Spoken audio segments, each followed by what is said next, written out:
Quem está com a gente de volta é a Mariana Sanches, diretamente dos Estados Unidos, para comentar esse discurso, essa entrevista do Donald Trump e de todo o staff do governo americano que estava presente ali. Mariana, o que você destaca de tudo isso? Boa tarde para você, obrigado novamente por estar aqui com a gente. Boa tarde, Mauro. Pois é, uma entrevista com muitos pontos de atenção e que talvez ainda nos deixem muitas dúvidas, mas que trazem uma série de novidades aqui para o cenário. Eu destacaria, em primeiro lugar, o fato de o Donald Trump ter anunciado que os Estados Unidos governarão a Venezuela por um período até que ele, conforme classificou, possa fazer uma transição judicial própria e segura, nas palavras de Trump. Quer dizer, com esse anúncio, ele está colocando o Washington dentro de Caracas. Houve perguntas sobre quem é que, afinal de contas, mandaria então no país. O Trump disse que isso está sendo decidido, quem serão, digamos assim, os oficiais americanos a cargo desse comando, e que isso seria sim feito em parceria com venezuelanos. Sugeriu, inclusive, que a vice-presidente do país, a Delcy Rodrigues, que agora estaria no comando, segundo as informações, conversou diretamente com o secretário de Estado Marco Rubio e estaria disposta a fazer o que os americanos acham que deve ser feito. Isso nas palavras do próprio Trump. Portanto, coloca aí mais um grau de informação, né? A vice-presidente de Maduro estaria alinhada, então, com os planos da Casa Branca, segundo o Trump e o secretário de Estado, né, Marco Rubio. O Trump também disse que, se necessário for, ele não tem medo, ele não teme enviar tropas para ocupar a Venezuela, numa medida que é vista com bastante ceticismo, inclusive pela base presidencial de Trump, que, na verdade, o elegeu com a promessa de que esse tipo de intervenção não seria feito. Isso é extremamente impopular para o eleitorado americano hoje. E, aliás, uma dessas perguntas foi feita diretamente ao presidente: de que maneira essa intervenção na Venezuela colocava o interesse dos americanos primeiro, né, com a repetição do slogan Make America Great Again. E a resposta do Trump foi que para os americanos interessa estar cercado de segurança, estabilidade e energia. E aí entra mais um ponto central nessa conferência de imprensa do presidente Trump, em que ele diz que os americanos vão, sim, explorar o petróleo na Venezuela, e que é com o dinheiro deste petróleo que toda essa operação militar americana será financiada. O presidente Trump chega a dizer que os Estados Unidos vão ganhar dinheiro com essa operação. A ver como é que isso vai funcionar. O próprio Trump admite que o país não tem uma infraestrutura para exploração desse petróleo. A gente sabe que o subsolo da Venezuela é riquíssimo em petróleo, mas de fato há um sucateamento da situação ali da exploração de petróleo depois de anos de embargo e de toda a deterioração institucional da Venezuela nos últimos anos. E o Trump diz que vai ser preciso reconstruir o país. Então ele está sugerindo uma reconstrução de infraestrutura e uma construção de Estado, algo em que os americanos falharam flagrantemente em fazer, tanto no Iraque quanto no Afeganistão, para citar as experiências mais recentes. É uma jogada de extremo risco. Em um ano eleitoral, a gente vai ter as eleições de meio de mandato, que vão definir o novo Congresso americano, inclusive a maioria, tanto na Câmara quanto no Senado, em novembro. Portanto, aí é um ponto de atenção muito importante, Mauro. Além disso, o Trump disse que, na verdade, foi o Marco Rubio quem falou que houve uma série de ofertas muito generosas para Maduro, e que o Maduro, na verdade, tentou fazer os americanos de bobo. Ele usou expressões em inglês para dizer isso. E aí ele disse uma frase interessante, que é: este não é um presidente que só fala, esse é um presidente que faz, né? Que é um recado. Eu via vocês comentando aí a questão da ameaça a Cuba, mas na verdade é um recado para o mundo inteiro, e para o continente americano em especial, né? De que o Trump estaria disposto a medidas de força, a depender do cenário, E, por fim, a última coisa que eu queria chamar a atenção é que nessa conferência de imprensa, Mauro, o presidente Trump admitiu que o Congresso dos Estados Unidos não foi avisado de antemão dessa ação e, portanto, não deu aval, o que seria necessário de acordo com a Constituição dos Estados Unidos. Segundo Trump, isso não foi feito porque o Congresso tem a tendência a vazar operações, e aí o secretário de Estado, Marco Rubio, disse que esse tipo de operação não pode ser pré-notificada ao Congresso, porque um vazamento colocaria a operação em perigo. Existem brechas legais que o Trump pode explorar, como dizer justamente isso, que estava agindo em nome da segurança nacional, em uma emergência de segurança, e como líder das Forças Armadas, como comandante em chefe, ele teria sim o poder de lançar este ataque sem consultar o Congresso. É certamente uma disputa política que a gente vai ver desenrolar nos próximos dias aqui nos Estados Unidos. Mauro. Mariana, eu vou aproveitar para chamar um rápido intervalo para quem está nos assistindo pela TV a cabo. O All News volta rapidinho, rapidinho, e a gente continua transmitindo pela internet. Até já. E, Mariana, eu queria. Você chamou a atenção aí de vários pontos. Essa questão do Congresso não ter sido consultado. Isso pode caracterizar essa operação mais como uma operação, entre aspas, quase que policial, né? Eu estou ali para combater o crime de tráfico de drogas, eu estou ali para prender um criminoso por tráfico de drogas, e não uma operação de guerra dos Estados Unidos, ou seja, uma operação em que um Estado ataca o outro?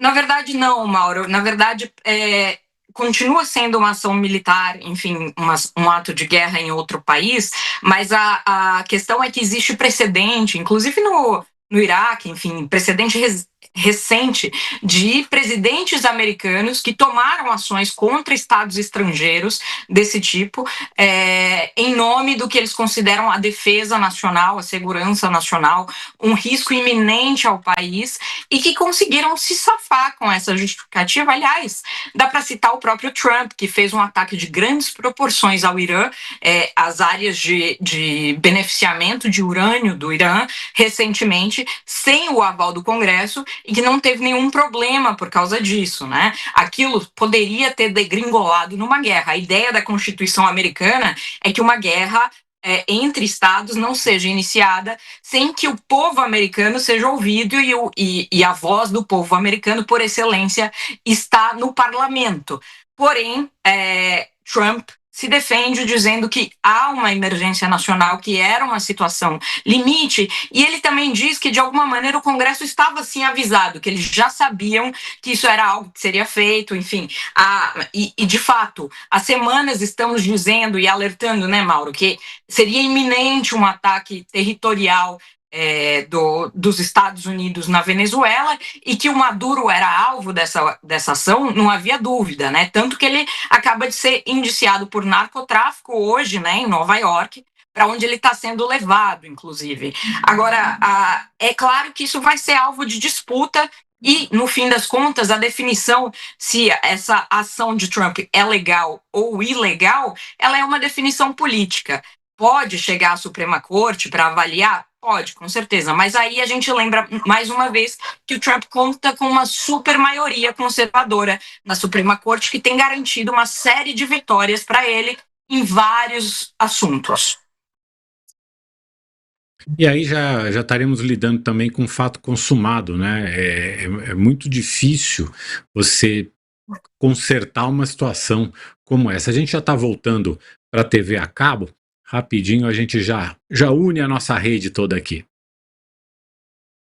Estamos de volta também com o All News, também para você que nos acompanha pelo canal UOL na TV a cabo. Você sabe que todas as operadoras de TV a cabo têm lá o canal UOL, é só você procurar, daqui a pouco a gente passa a lista para você dos nossos canais aí, ó, já tá passando aí para você, aqui no nosso rodapézinho aqui, já tá passando para você conseguir sintonizar o canal UOL na TV a cabo. Mariana, a gente teve também uma fala do chefe do Estado-Maior, o general Dan Kane, que deu alguns detalhes sobre essa operação, falou que mais ele falou mais de 150 aeronaves foram usadas nessa operação, entre caças, bombardeiros, drones, que primeiro essas aeronaves entraram para destruir as forças antiaéreas da Venezuela, para que os helicópteros avançassem. E aí, a partir daí, é que esses helicópteros conseguiram chegar ao local onde estava refugiado o Nicolás Maduro. Eles descrevem como um lugar bastante seguro, fortificado, mas que eles conseguiram entrar nesse local e extrair o Nicolás Maduro. A operação toda durou cerca de 2 horas e 20 minutos, e da autorização para que a operação fosse feita até a conclusão de toda a operação, deu aí menos de 5 horas. Esse tipo de operação relâmpago que é feita assim, não houve perdas de vidas entre os americanos, não houve perda nem de nenhum equipamento militar americano, nenhuma aeronave, nem nada. Isso faz parte também de toda essa propaganda que foi feita hoje ao longo desse discurso todo aí do Trump e de seu staff, né? Sem dúvida, a gente viu uma grande demonstração de força, né? Inclusive nas redes trumpistas aqui, no X, no Twitter, que eu acompanhei ao longo da manhã, eles estão o tempo inteiro, inclusive, comparando essa ação militar em Caracas, que tirou o Maduro de Caracas, enfim, e aparentemente tomou o controle do país, né? Conforme o Trump está dizendo, com o que tentou fazer o russo Vladimir Putin com a Ucrânia, em uma guerra que já dura mais de 3 anos e que Putin jamais conseguiu chegar a Kiev, que é a capital, nem, enfim, conseguiu capturar o presidente do país, o Volodymyr Zelensky. Portanto, existe já nas redes trumpistas um comparativo para tentar impor os Estados Unidos como uma força descomunal frente a outras superpotências, né? E num processo que a gente está vendo de uma reorganização, Mauro, dessa ordem multipolar, em que se coloca em xeque continuamente o que conhecíamos como direito internacional, né? Do ponto de vista do direito internacional, não existe legalidade nessa ação, né? Ela não é uma ação que foi autorizada pelo Conselho de Segurança da ONU, não houve uma hostilidade da Venezuela contra os Estados Unidos que pudesse justificar, à luz do direito internacional, esse ataque.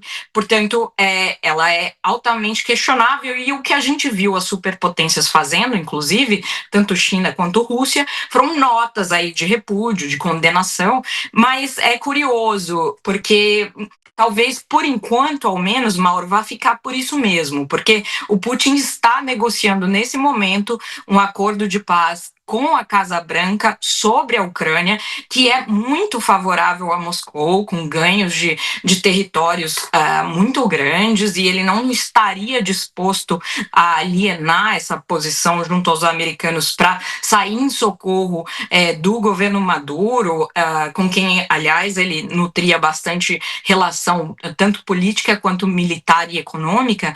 Mas a própria China também, enfim, soltou notas, mas a gente lembra que há 5 dias a China fez um bloqueio marítimo de Taiwan, que é uma ilha que a China considera parte de seu território e que se autodeclara independente, que a China quer reanexar, digamos assim.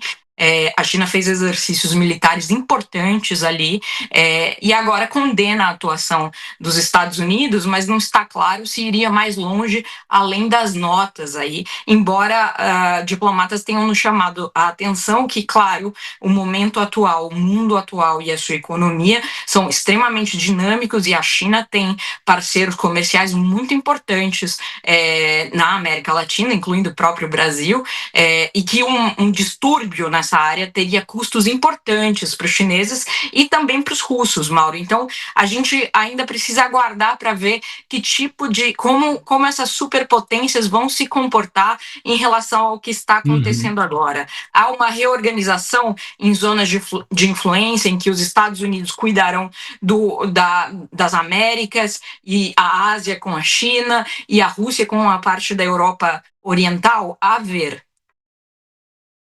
Eu acho bem possível. Eu acho que o recado do dia é mais ou menos esse. Se você resumiu aí o que esse dia de hoje passa como recado, essa começa a se delimitar com mais clareza quais são as áreas de influência de cada um, e aí nesse ponto a Europa perde força completamente, né? A Europa Ocidental e também as entidades mais ligadas ao multilateralismo, principalmente a ONU, não sei ainda a OTAN, a ver aí o que vai acontecer, mas a ONU, a União Europeia perdendo força aí para Estados Unidos, Rússia e China nesse momento. Gente, só posso agradecer, Mariana, Aldo, pela ajuda de vocês em trazer os fatos, em nos ajudar a analisar, em estarem junto com a gente aqui acompanhando todos os desdobramentos. Muito obrigado, um bom final de sábado para vocês. Obrigado, eu que agradeço. Um bom sábado a todos. Eu Obrigado, que agradeço, Mariana. Mauro, muito obrigada. Adiciono que o Conselho de Segurança da ONU deve se reunir na segunda-feira para tratar do assunto, mas como você bem disse, improvável que dali saia alguma coisa muito grande, né? Vamos esperar para ver. Um abraço à nossa audiência. Não sei quando foi a última vez que saiu alguma coisa do Conselho de Segurança da ONU, né? Faz tempo.